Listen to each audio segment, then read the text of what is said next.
సొలొమోను రాసిన ముత్యముల వంటి సామెతలు 15వ అధ్యాయం ఇప్పుడు మనం చదువుకుందామా. మృదువైన మాట క్రోధమును చల్లార్చును, నొప్పించు మాట కోపమును రేపును.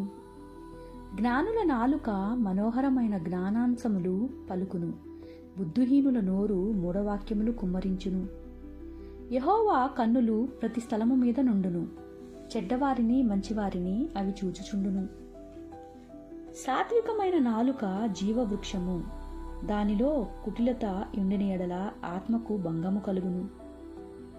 మూఢుడు తన తండ్రి చేయు శిక్షను తిరస్కరించును, గద్దింపునకు లోబడువాడు బుద్ధిమంతుడగును.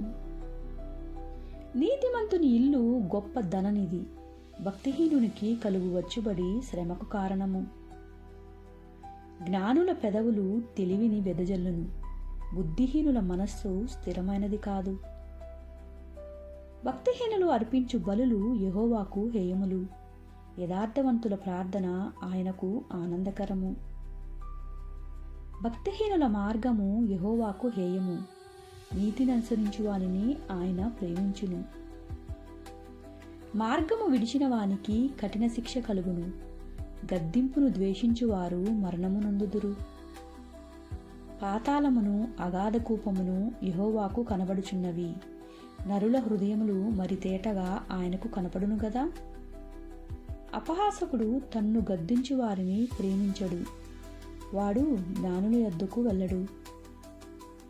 సంతోష హృదయము ముఖమునకు తేటనిచ్చును, మనోదుఃఖము వలన ఆత్మ నలిగిపోవును. బుద్ధిమంతుని మనస్సు జ్ఞానము వెదుకును, బుద్ధిహీనుల మూఢత్వము భుజించెదరు. బాధపడు వాని దినములన్నీయు శ్రమకరములు, సంతోష హృదయునికి నిత్యము విందు కలుగును. నెమ్మది లేకుండా విస్తారమైన ధనముండుట కంటే యెహోవా యందలి భయభక్తులతో కూడా కొంచెము కలిగిండుట మేలు.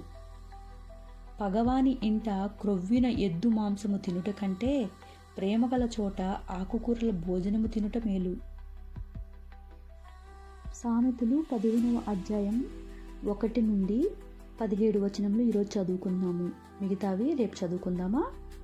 నేను చదువుటలో కానీ ఇక్కడ ఇచ్చిన వాక్యంలో స్పెల్లింగ్స్ తప్పు ఉంటే అవి ఉద్దేశపూర్వకంగా చేసినవి కాదు, తప్పులు ఉంటే మన్నించగలరు.